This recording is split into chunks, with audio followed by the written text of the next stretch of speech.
Good afternoon and welcome to True Crime Mysteries. If you're new to the channel, hello and welcome, and if you're returning, welcome back. Today, we'll be discussing the recent discovery that baby Holly, missing for 42 years, has been found alive and well, and also the mystery surrounding the cold case murder of her parents. Let's get into it. In 1975, in New Smyrna, Florida, a young couple, 17-year-old Tina Gail Lynn and 21-year-old Dean Klaus, get married. High school sweethearts, the couple soon welcomed their daughter they named Holly. After Holly was born, the couple decided to relocate to Texas, where Dean had lined up a construction job and left behind their families. They packed up their car and set out to start their new lives in Texas. Initially, the couple kept in frequent contact with their families, but the calls and letters suddenly stopped. The last contact was in April of 1980.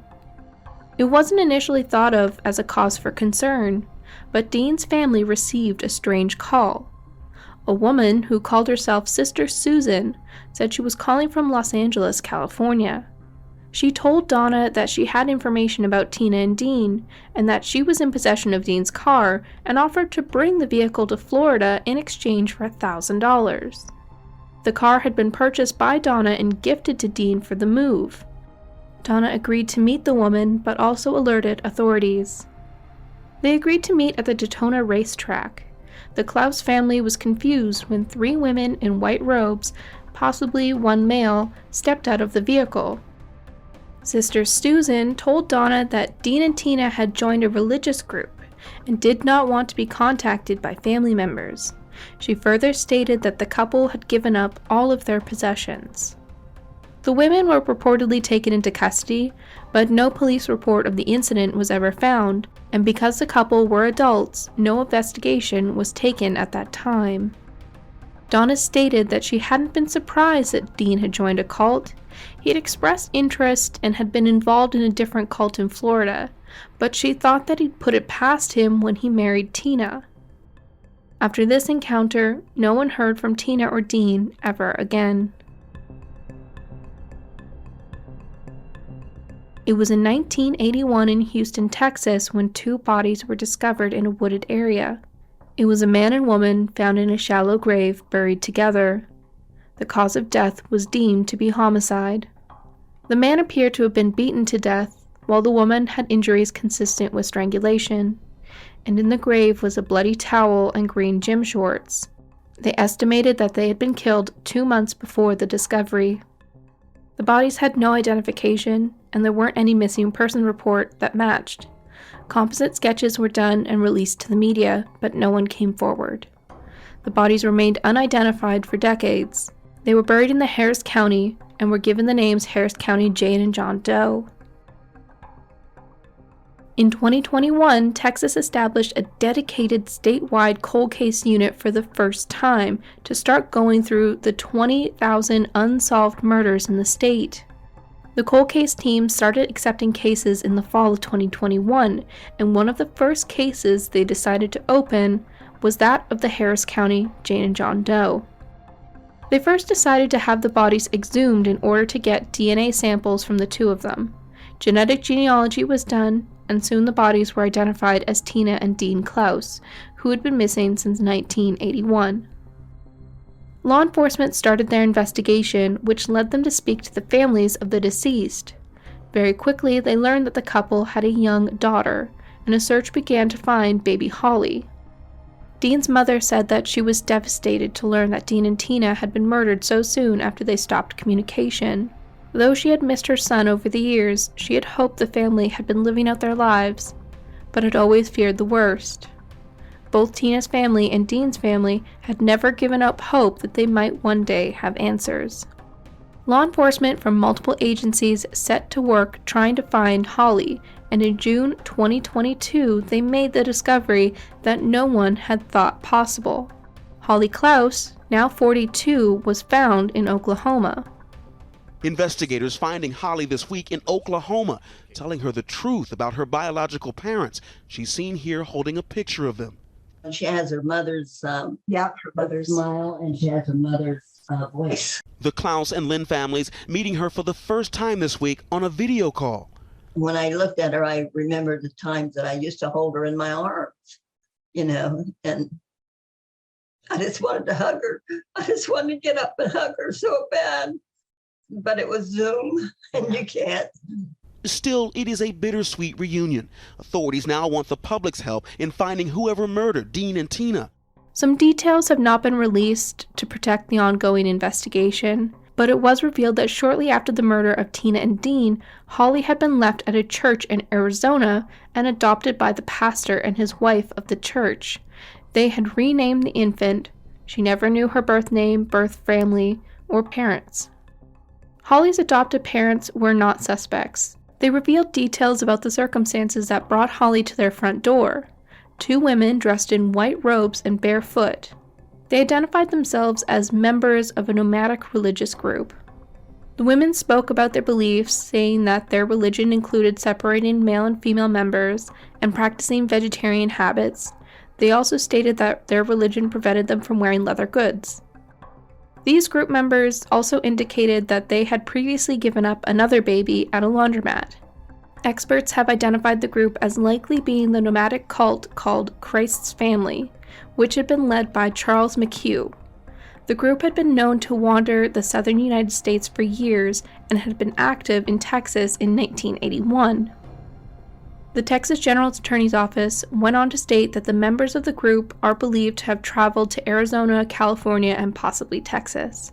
The members of the nomadic group had been spotted in Yuma, Arizona during the 1980s, with the female members asking the public for food.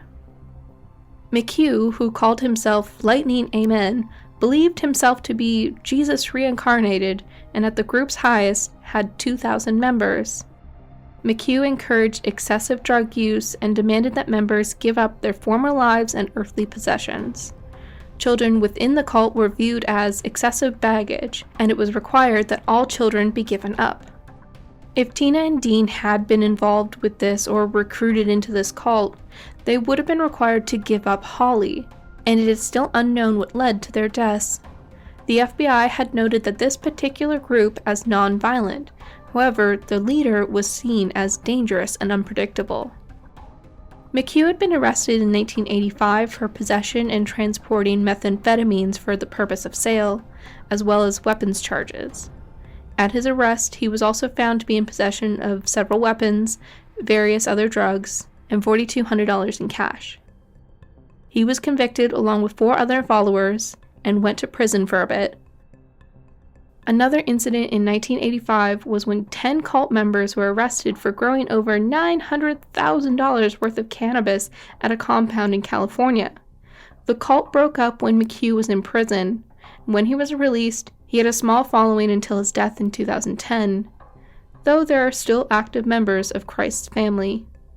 Holly, whose adopted name has been withheld to protect her family's privacy, has 5 children of her own and even is a grandmother. She has been reunited with her birth family, who has welcomed her return. Their reunification is being facilitated by experts. Family members are relieved that Holly had a good life and was well cared for all of these years. We had nightmares, almost every night, wondering, what happened to Holly. It is a question Debbie Brooks, Holly's aunt, and Donna Casasanta, Holly's grandmother, have been asking themselves for decades. All kinds of things go through your mind, but you never or ever have rest. This morning, after 40 years of searching, they can finally rest a bit easier with the answer. And they called us and found Holly. That night I was able to go to bed. The investigation into the murders of Dean and Tina Klaus is still ongoing. Little is known about what may have happened to the couple. Had they refused to give up Holly and was killed by McHugh, or other members? The timeline puts a time of murder around the same time the car was returned to Florida. If anyone has information about their deaths, they are asked to please contact the Texas Attorney General's Cold Case and Missing Persons Unit. In 1981, 2 deceased individuals were discovered in the wooded area in Houston, Texas. Their identities could not be determined at that time. What law enforcement did know is that they were likely murdered. Decades later, in 2021, the organization Identifiers International was able to positively identify the bodies that were found in 1981 through the use of genetic testing. The couple was from Florida, and their names were Tina Gail Lynn Klaus and Harold Dean Klaus. They were a young couple. We learned this couple had an infant daughter named Holly, who was not found with the remains of the Klauses. And so the search for baby Holly began. The Lynn and Klaus families have been searching for answers concerning the Klauses and their baby daughter Holly since they were last heard from in 1980.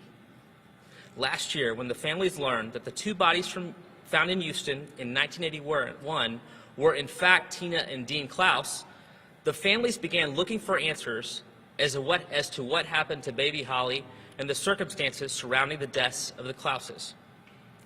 Through collaborative efforts of the Texas Attorney General's Office Cold Case and Missing Persons Unit, the Louisville Police Department, the Volusia County Sheriff's Office in Florida, the Arizona Attorney General's Office, the Harris County Sheriff's Office, and the National Center for Missing and Exploited Children, I'm excited to announce that baby Holly has been located alive and well 42 years later.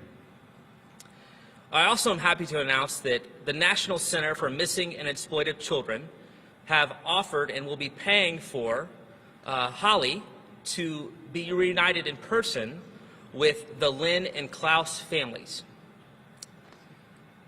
Holly has been notified of the identities of her biological parents and got to meet her extended biological for the family for the first time this Tuesday. They hope to meet in person soon, and NCMEC, the National Center for Missing and Exploited Children, is going to facilitate that meeting.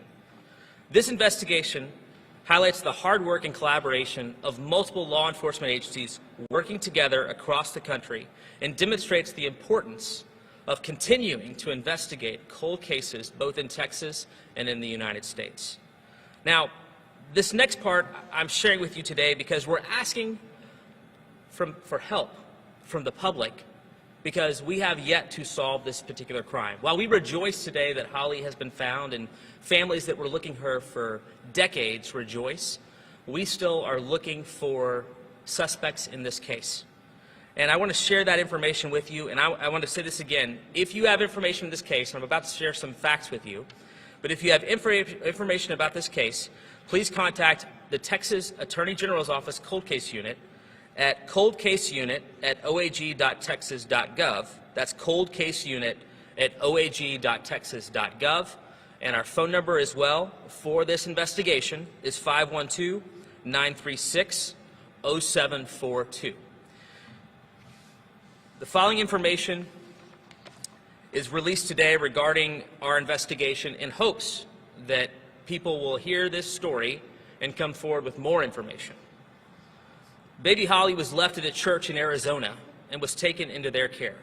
Out of respect for Holly and her family, we won't have any further comments or details regarding that at this time. The family that raised Holly are not suspects in this case. Two women who identified themselves as members of a nomadic religious group brought Holly to the church. They were wearing white robes and they were barefoot. They indicated the beliefs of their religion included the separation of male and female members, practicing vegetarian habits, and not using or wearing leather goods. The women indicated they had given up a baby before at a laundromat. It is believed that this particular group traveled around southwestern United States, including Arizona, California, and possibly Texas. There were sightings of this religious group around the Yuma, Arizona area in the early 80s. The women members would be seen around town at various points asking for food. In late December 1980 or early January 1981, the families of Tina Lynn Klaus and Harold Dean Klaus received a phone call from someone identifying herself as Sister Susan, who explained she was calling from Los Angeles, California, and wanted to return Tina and Dean's car to their family. She further stated that Tina and Dean had joined their religious group and no longer wanted to have contact with their families. They were also giving up all of their possessions. Sister Susan asked for money in exchange for returning the car to Florida where the family lived. The family agreed but contacted the local authorities about the situation. The family agreed to meet Sister Susan at the Daytona racetrack in Florida. The family described meeting 2 to 3 women and possibly 1 male, and once again, these women were wearing robes and appeared to be members of this religious group. The police purportedly took the women into custody, but there is no record of a police report on file that has been found as of yet. Given the age of this case, that is common. We're still on the hunt for that police report. The return car belonged to Dean's mother and was, in fact, the car that they had in their possession. And this is the description of the vehicle. It's a 1978 2-door red burgundy AMC Concorde. Tina Lynn Klaus and Harold Dean Klaus were likely murdered between December 1980 or early January 1981. Their bodies were found off of Wallaceville Road in Harris County, Texas. I'm going to repeat that. Their bodies were found off of Wallaceville Road in Harris County, Texas. And this was between January 6th and January 11th of 1981. They were last heard from by their families in late October 1980, and they had been living in Lewisville, Texas in October of 1980, around that time. If you have any information regarding these murders, we ask that you come forward. Even if it's a piece of information that may not be concrete evidence, we need to find pieces of the puzzle to solve this crime. The Texas AG's Office Cold Case Unit and the law enforcement agencies that work with us are committed to bringing justice in this case. We wish Holly the best. We're grateful that we found her. But we must continue with our purpose of finding who murdered this couple. Well, that is it for this video. As always, thank you so much for watching. If you like this content and what I do over here, please don't forget to subscribe and hit the notification bell so you don't miss my next upload. As always, if you can give this video a like if you enjoyed the content and want to support the channel, that would be much appreciated as it helps to grow.